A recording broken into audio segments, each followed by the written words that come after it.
विद्यार्थी मित्रांनो नमस्कार। आज आपण इयत्ता 10वी मधील मराठी विषयातील प्रकरण दुसरे बोलतो मराठी बघणार आहोत। याच्या लेखिका आहेत डॉक्टर नीलिमा गुंडी। आपण प्रथम लेखिकेचा परिचय बघूया।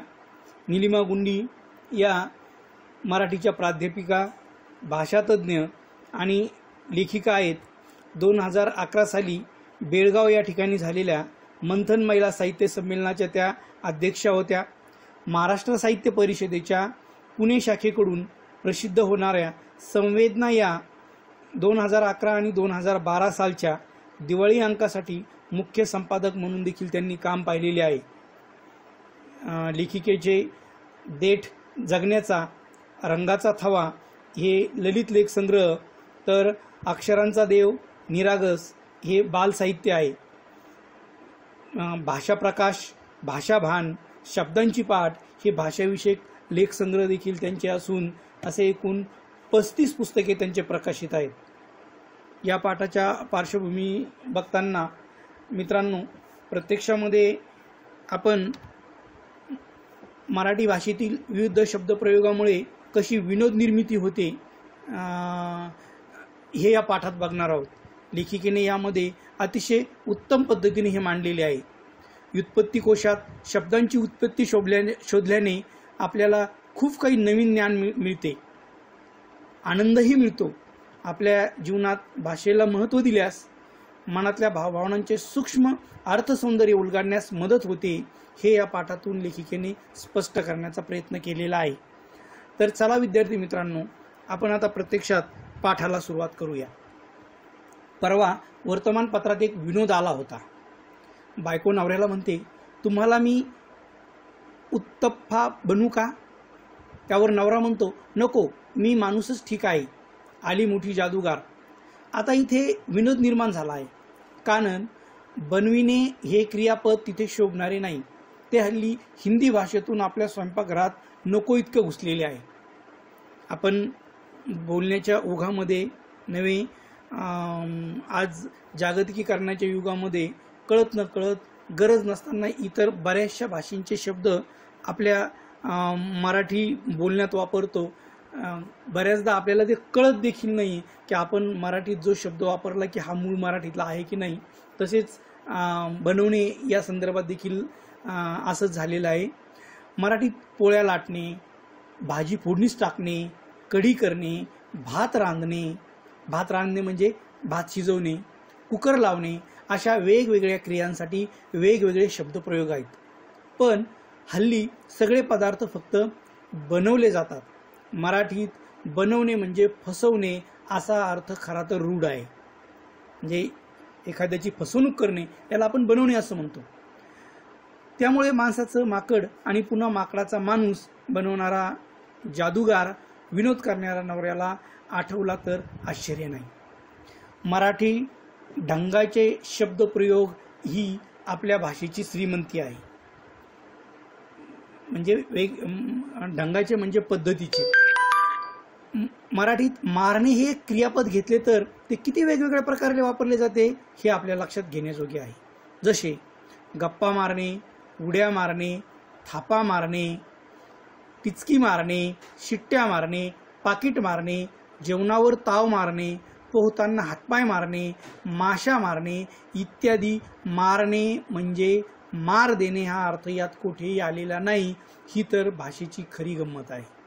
आता यामध्ये मारणेमध्ये गप्पा मारणे म्हणजे चर्चा करणे। गप्पा मारणे म्हणजे एखादा विशिष्ट विषय नसताना एकपेक्षा जास्त व्यक्तींनी केलेली चर्चा। त्यानंतर थापा मारणे म्हणजे खोटं बोलणे। त्याचप्रमाणे पाकिट मारणे म्हणजे चोरी करणे। हे असे शब्दप्रयोग आलेले आहेत। त्यानंतर तसेच पुढे माशा मारणे म्हणजे काम नसणे किंवा विशिष्ट ध्येय नसताना केलेले रिकामी उठाठेव। मारणे म्हणजे मार देणे हा अर्थ यात कुठेच आलेला नाही, हे मात्र खरं आहे। मित्रांनो, शब्दप्रयोगाप्रमाणेच वाक्यप्रचार ही देखील मराठी भाषेची खास शैली असते. यामध्ये खस्ता खाणे म्हणजे खस्ता हा एखादा पदार्थ नाही. आपण बोलता बोलता वडील सहज म्हणतात की तुझ्यासाठी आम्ही खूप खस्ता खाल्ल्या. खस्ता खाणे म्हणजे कष्ट करणे, खूप कष्ट करणे, खूप मेहनत करणे. तसेच कंठस्नान घालणे हा वाक्प्रचार देखील युद्धाविषयीच्या बातम्यामध्ये असतो. कंठस्नान घालणे म्हणजे गळ्याखालून आंघोळ घालणे असा यात अर्थ कुठेही आलेला नाही. तर कंठस्नान घालणे म्हणजे शत्रूला ठार मारणे या संदर्भात तो कंठस्नान घालणे असा शब्द वापरला जातो, वाक्प्रचार वापरला जातो. खांद्याला खांदा लावणे म्हणजे सहकार्य करणे आणि खांदा देणे म्हणजे प्रेताला खांदा देणे. यातला फरकही लक्षात घ्यायला हवा. एकाऐवजी दुसरे क्रियापद वापरले तर अर्थाचा अनार्थ होईल. म्हणजे आपल्याला जो अर्थ अपेक्षित आहे तो अर्थ न निघता भलताच अर्थ येईल.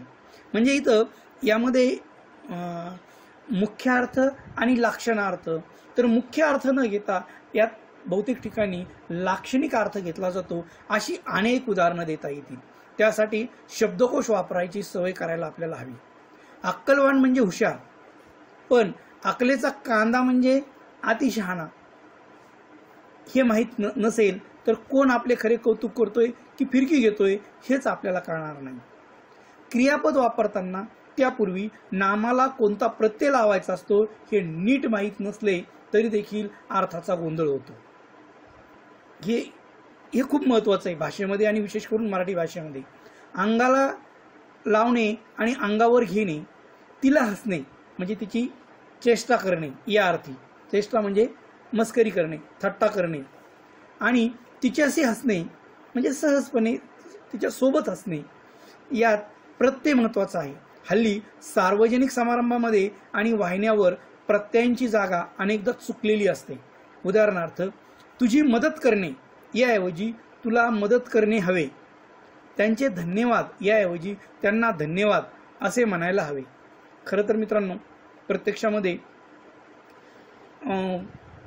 खोट्या प्रतिष्ठेपायी आपण हे असे शब्द वापरतो की आपली लकब, बोलण्याची शैली इतरांपेक्षा काहीतरी वेगळी आहे हे दाखवून देण्यासाठी प्रत्यक्षात अशी भाषेची मोडतोड केली जाते आणि अशी उलटी सुलटी भाषा वापरली जाते. प्रत्ययाची जागा बदलवली जाते आणि त्यामुळं जो मूळ मराठीतला रस आहे तो प्रत्यक्षात निघून जातो.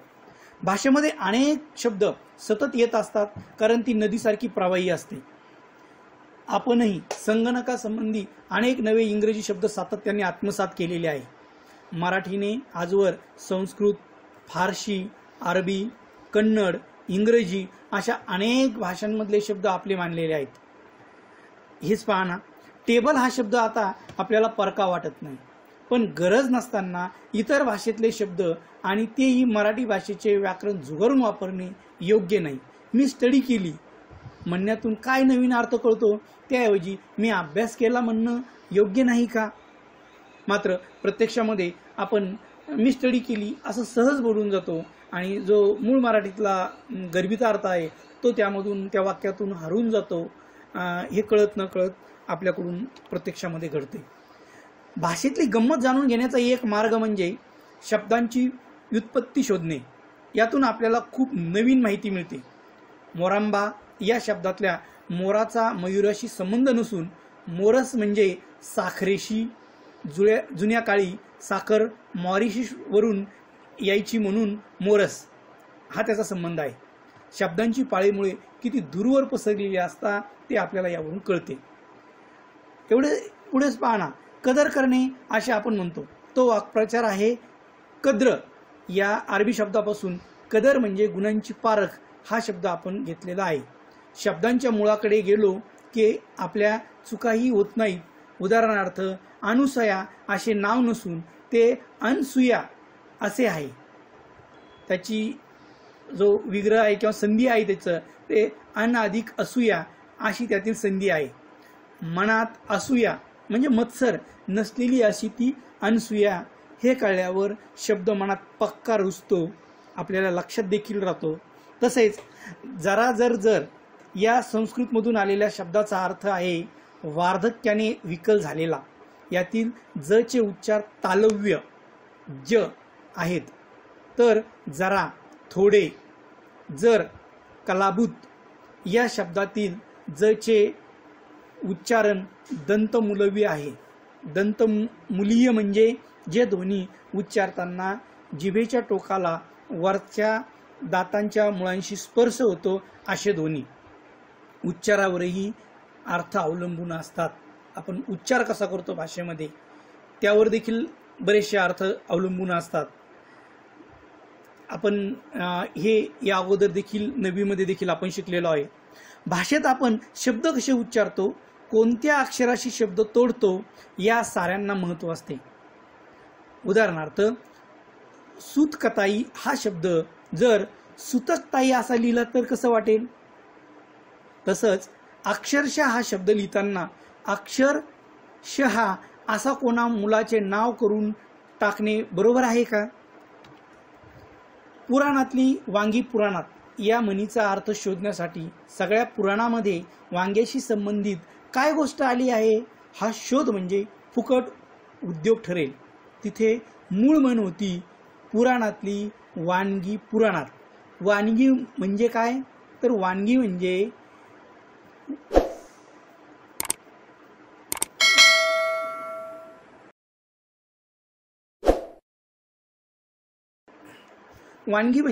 उदाहरणे. पण वानगी झाली वांगी आणि आपण शोधत राहिलो वांग्याविषयीच्या गोष्टी अशी फजिती होते.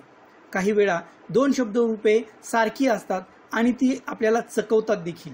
उदाहरणार्थ राजाचे कलेवर प्रेम होते आणि दुसरं उदाहरण अपघातस्थळी कडेला एक कलेवर पडले होते. येथे पहिल्या वाक्यात कलेवर हे शब्दरूप कला या शब्दाचे सप्तमी विभक्तीचे रूप आहे, तर दुसऱ्या वाक्यात कलेवर हे नाम असून त्याचा अर्थ शव असा आहे. शव म्हणजे प्रेत असा आहे. आपण आपल्या भाषेवर प्रेम करायचं असेल तर भाषेतली अशी शक्तिस्थळे जाणून घ्यायला हवीत.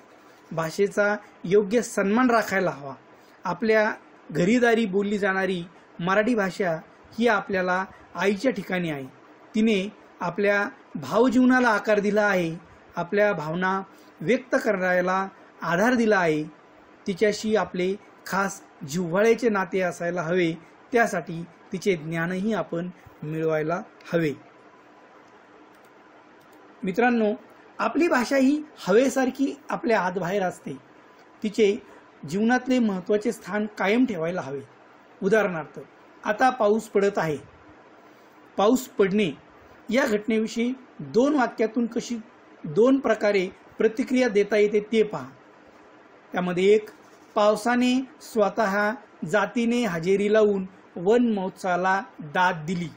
आणि दुसरं, सकाळी सकाळी पाऊस आल्यामुळे माझ्या मॉर्निंग वॉकच्या बेतावर पाणी पडले. अशी अनेक वाक्ये तयार करता येतील. त्यातून भाव खुलत जातात. भाषा अशी आपल्या मनातले भाव सूक्ष्मपणे सांगायला मदत करत असते. त्यामुळे तिचे अर्थसौंदर्य कळल्यावर आपण लाभले आम्हास भाग्य बोलतो मराठी असे कविवर्य सुरेश भटांचे शब्द उच्चारायला खऱ्या अर्थाने पात्र ठरू हे विसरून चालणार नाही. मित्रांनो, आता आपण या प्रकरणामध्ये जे काही नवीन शब्द आलेले आहे त्या शब्दांचे अर्थ पाहूया. यामध्ये व्युत्पत्ती म्हणजे शब्दाची निर्मिती, ढंग म्हणजे पद्धत, रांधणे म्हणजे शिजवणे, शैली म्हणजे लकब, खास म्हणजे विशेष, रूढ म्हणजे प्रघात, शव म्हणजे प्रेत, अकलेचा कांदा म्हणजे मूर्ख असलेला, थाप मारणे खोटे बोलणे, पाकिट मारणे चोरी करणे, मॉरिशस एका देशाचं नाव, चेष्टा चिडवणे थट्टा करणे, सूतकताई खादी निर्मिती केंद्रात चरख्यावर सूत काढण्याची प्रक्रिया, वन महोत्सव जंगलाचे महत्त्व सांगणारा लोकजागृतीचा उपक्रम आणि कलाबतू चांदी अथवा सोन्याचा जर चढून पीळ दिलेला रेशमाचा दोरा. यामध्ये काही वाक्प्रचार आलेले आहे. त्या वाक्प्रचार आणि त्याचा अर्थ पाहूया. त्यामध्ये कंठस्नान घालणे म्हणजे ठार मारणे, खस्ता खाणे म्हणजे खूप कष्ट करणे, खांद्याला खांदा देणे म्हणजे सहकार्य करणे, दाद देणे म्हणजे प्रतिसाद देणे, आत्मसात करणे म्हणजे समजून घेणे, आधार देणे म्हणजे आसरा देणे, कदर करणे म्हणजे गुणांची पारख करणे, आणि माशा मारणे म्हणजे काहीही काम नसणे, ज्याला आपण रिकामटेकडा असं देखील म्हणतो. आता आपल्या पुस्तकामध्ये या धड्याच्या खाली, या प्रकरणाच्या खाली जो स्वाध्याय दिलेला आहे तो आपण पाहूया. यामध्ये काही कृती दिल्यात. त्यामध्ये पहिली कृती आहे आकृत्या पूर्ण करा. त्यातलं आहे भाषा वापरताना अर्थाचा अनर्थ टाळण्यासाठी आवश्यक उपाय. लेखिकेने कोणते सांगितलेले आहे ते पाहूया. ते लेखिकेने 2 उपाय सांगितलेले. यामध्ये त्यांनी म्हटले योग्य अर्थाचे क्रियापद वापरावं आपण, आणि दुसरं क्रियापदाशी संबंधित नामाला योग्य प्रत्यय जोडणे. त्यानंतर मराठी भाषेची श्रीमंती.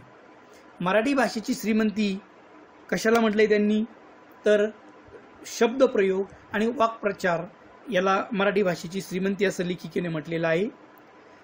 त्यानंतर मित्रांनो दुसरा आहे शब्दांची व्युत्पत्ती शोधण्याचे फायदे लिहा.